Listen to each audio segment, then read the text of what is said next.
Hello, welcome back to Reading with Mo, and today we are going to be talking about all of the books that I have on my radar that are coming out in the first 3 months of 2023. So January, February, and March new releases. By the time this video has gone up, I think a couple of these will have been out so far, the ones in maybe like the first or second week of January, but there's a lot of books I want to share with you guys today, like so many. So I'm going to have to be very brief and quick and snappy so that I can get to all of these. I think next time I do one of these quarterly anticipated, I'm going to be a little bit more selective with what I share with you guys, but there's just so many and I tried to narrow it down and I just couldn't. I don't want to share them all with you guys. Altogether, there are 46 books that I want to share with you guys.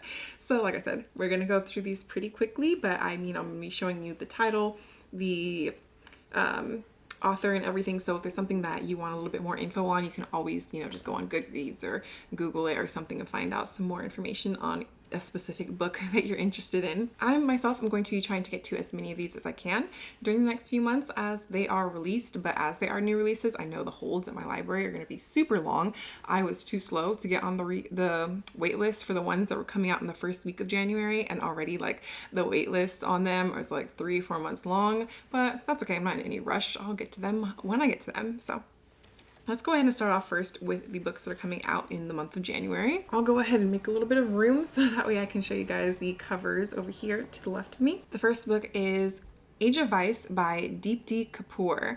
This book takes place in New Delhi. It starts off with this Mercedes that ends up jumping the curb and killing 5 people on the spot. It's part crime thriller and a family saga, and it takes readers from the dusty villages of Uttar Pradesh to the urban energy of New Delhi. I actually just started listening to the audiobook from this one from my library. I was able to get a skipped line copy. Night Wherever We Go by Tracy Rose Payton. This one is a debut novel about a group of enslaved women who stage their own covert rebellion against their owners. It's looking at each woman's individual trials and desires and painting a subversive portrait of collective defiance. Also, a portrayal of America's gravest injustices. The Black House by Carol Johnstone. This one is a mystery thriller, and it takes place in a remote village, a deadly secret, and an outsider who knows the truth. So Robert Reed moved his family to Scotland's Outer Hebrides in the 90s, trying to find safety and community and hiding a terrible secret, but he's always seen as an outsider. Our other character is Maggie McKay, who has always sensed something's wrong with her. When she was 5 years old, she announced that a man on Kilmaray, a place she never visited, had been murdered, and her unfounded claim drew media attention and turned the locals against her. So 28 years later, she's trying to figure out what actually happened. The Piano Tuner by Cheng Sheng Kuo is a fiction book in translation. It's a widower grieving for his young wife and a piano tuner concealing a lifetime of secrets. So apparently the nameless narrator is the piano tuner. He's in his 40s. They describe him as balding, ugly, and a loser by any standard. These are the synopsis words, not mine. And he was once a musical prodigy, but betrayal and heartbreak made him walk away. And so we are finding that out. Then we have another mystery thriller, and that is The Villa by Rachel Hawkins. I actually have a Rachel Hawkins book on my shelf that I haven't read yet. I know this one is having a lot of buzz around it. This book is definitely going to be read by a lot of people. This is one of the books that I'm on hold for that says it's going to take 3 months. We're following Emily and Chess, who are in their 30s, but when they were kids, they were best friends. They decide to go on a trip to Italy in their 30s to reconnect as friends. It turns out that the villa that they're staying at has a lot of secrets, and I feel like they somehow end up getting involved in stuff that happens there. City Under One Roof by Iris Yamashita is another mystery thriller book. This one follows a stranded detective as he's trying to solve a murder in a tiny Alaskan town where everyone lives in a single high-rise building, and this is the author's debut. Next, we have Ghost Music by Han Yu-ju. This is a fiction novel from the author of Braised Pork, which is a book that I just bought 2 weeks ago at the Barnes & Noble half-price sale. And so this is a novel of music and mushrooms, and it follows a former concert pianist searching for the truth about a vanished musician. And we have Ghost Season by Fatin Abbas. This is a fiction book. It's a debut following connecting 5 characters who are all caught in the crosshairs of conflict on the Sudanese border. In the Upper Country by Kai Thomas is a fiction novel.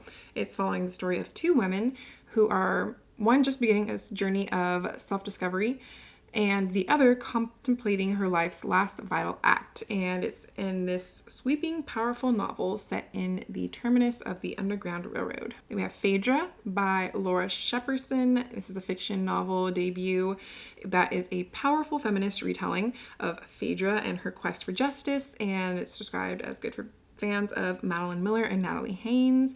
I am definitely trying to get more into like Greek and Roman myth retellings and stuff, so that's what put this one on my radar. Then we have The Survivalists by Kashana Colley, which is a fiction novel. We're following a single Black lawyer who is putting her career at risk and her personal moral code when she moves in with her coffee entrepreneur boyfriend and his doomsday prepping roommates. It's described as a novel filled with tension, curiosity, humor, and wit. Things We Do to Our Friends by Heather Darwent is a fiction novel that takes place in Edinburgh, Scotland. We're following our main character Claire as she has traveled there to be alone and reinvent herself and conceal the secrets of her past.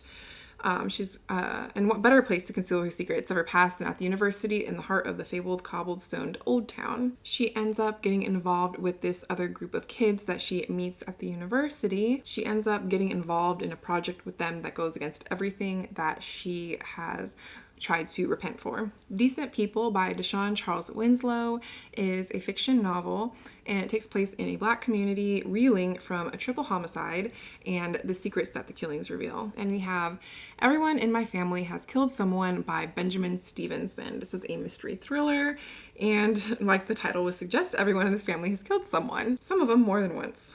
And we have another mystery thriller, and this one is called Locust Lane by Stephen Amadon. This book takes place in a New England suburb when a young woman is found dead in the nicest part of town. The powerful neighbors close ranks to help keep their families safe.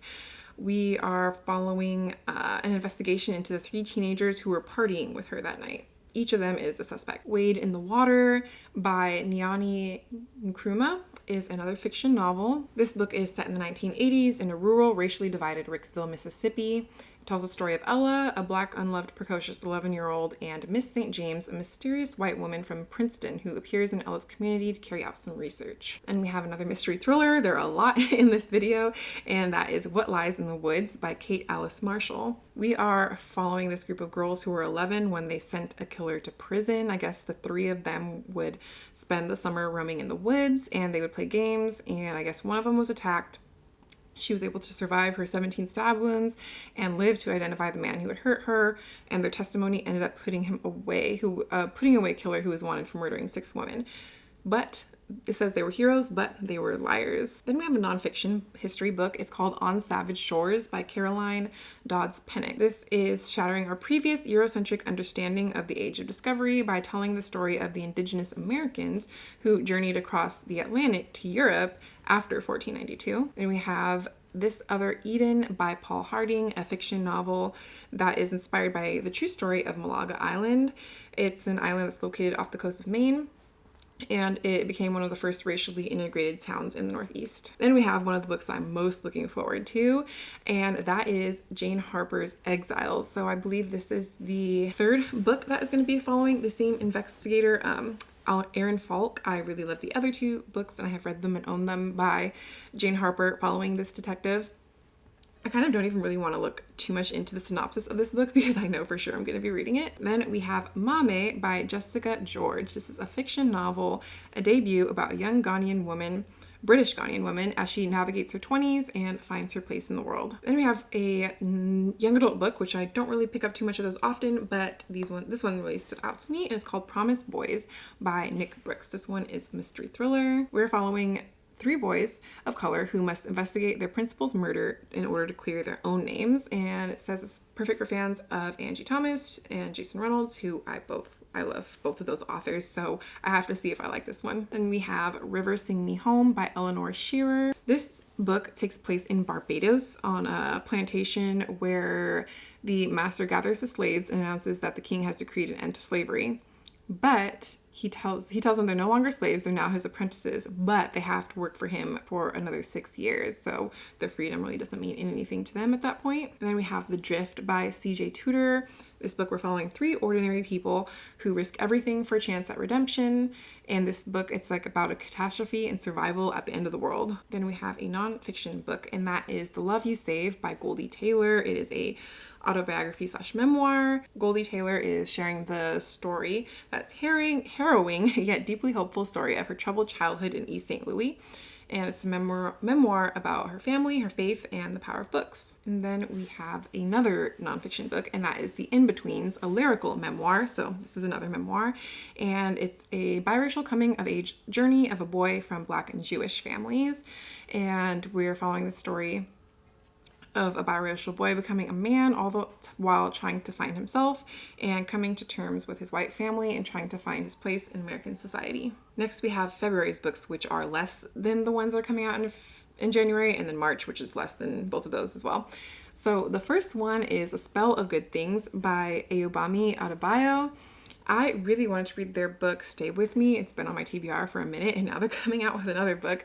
And it's the story of modern Nigeria and 2 families caught in the riptides of wealth, power, romantic obsession, and political corruption. Then we have another nonfiction book, and that is Culture, the Story of Us from Cave Art to K-Pop by Martin Puckner, and he takes us on a breakneck tour through pivotal moments in world history, providing a global introduction to the arts and humanities in one engaging volume. Hungry Ghosts by Kevin Jared Hossein. I actually did receive an ARC copy of this book. I'm just too lazy to go pick it up right now, so I'll still continue to show you the cover here. This is a Caribbean book, and it takes place following 2 families colliding in the 1940s in Trinidad, and a chilling mystery that shows how interconnected that their lives were. Stealing by Margaret Verbal is a fiction book about a Cherokee child who was removed from her family and sent to a Christian boarding school in the 1950s. Stone Blind by Natalie Haynes is a fiction book, another Greek retelling of the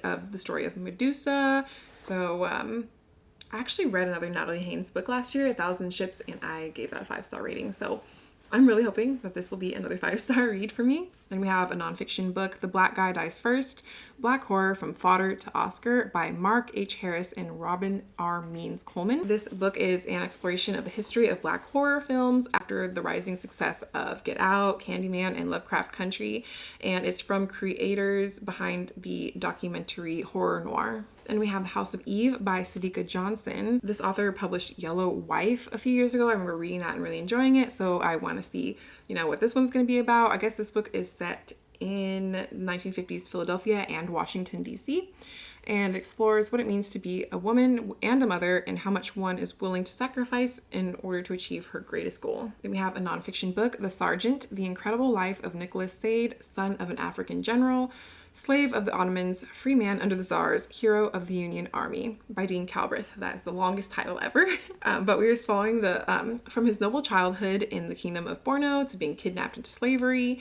We're following the inspiring life story of Nicholas Sade on an epic journey that takes him from Africa and the Ottoman Empire through Tsarist Russia and finally to the American Civil War. What Napoleon Could Not Do by D.K. Nero is a fiction book. In this book, we're following 3 different characters. So we're following siblings, Jacob and Belinda, who were growing up in Ghana. Their main goal was they wanted to move to America. For them, the United States was opportunity and a struggle, a goal, and an obstacle. Then we're following Jacob, who is an awkward computer programmer who lives with his father, and he wants a visa so that he can move to Virginia to live with his wife, which is a request that the U.S. government has repeatedly denied him. Then we have A Darker Wildness, Black Nature Writing from Soil to Stars by Erin Sharkey, which is a nonfiction nature essay collection. It's a collection of personal and lyric essays in conversation with archival objects of Black history and memory. Nature writing isn't something I've read a lot of, but it is something I would like to try a little bit more of and see how I feel about it. A Mystery of Mysteries, The Death and Life of Edgar Allan Poe by Mark Dawidziak is a nonfiction book biography of the author Edgar Allan Poe that examines the renowned author's life through the prism of his mysterious death and its many possible causes.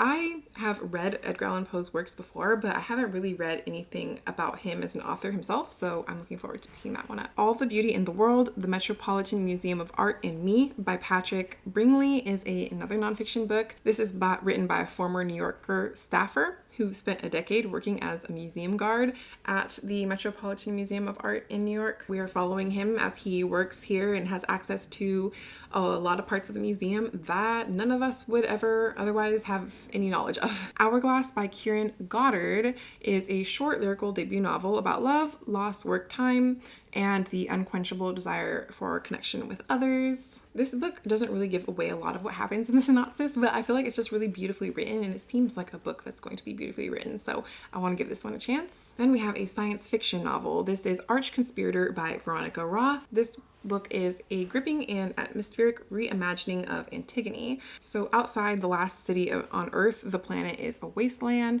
Without the archive where the genes of the dead are stored, humanity is going to end. Antigone's parents are dead. Passing into the archive should be cause for celebration, but with her militant uncle Creon rising to claim her father's vacant throne, all Antigone feels is rage. Here we have another mystery thriller.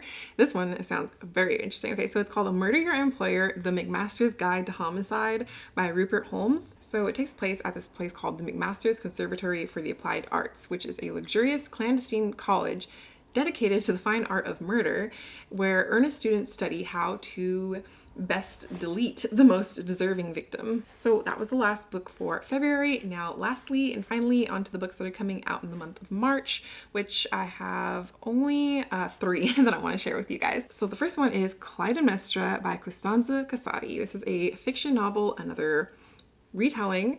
It's following the Clytemnestra, the most notorious villainess of the ancient world, and the events that forged her into a legendary queen. And we have The Dance Tree by Kieran Millwood Hargrave. I actually have another book, The Mercies, on my shelf by this author that I haven't picked up yet, but this one sounded interesting too. It's a historical novel.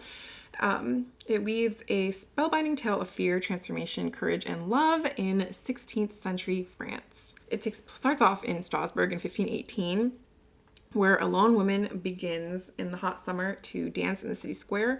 She dances for days without pause or rest, and then hundreds of other women join her in the city.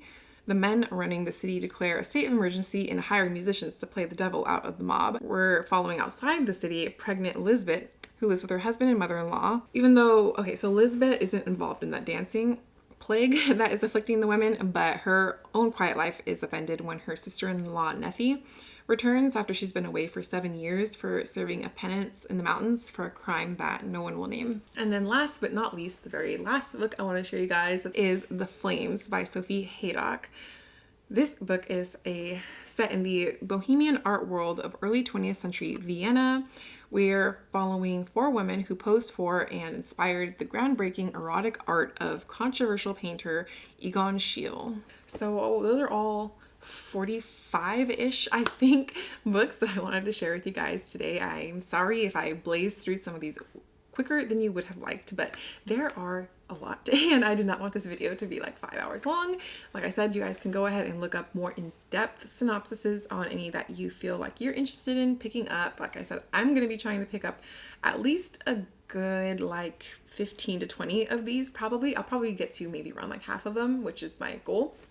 I know I'm not going to get to all of these, but let me know if there's any that you guys would prefer me to prioritize over the next few months, or if there's any that you are excited about that are coming out in the first few months of 2023. I feel like this is going to be a really good year for books. There's so many interesting ones that are coming out and I'm really excited about. So that was it for today. I will see you guys in the next one. Bye.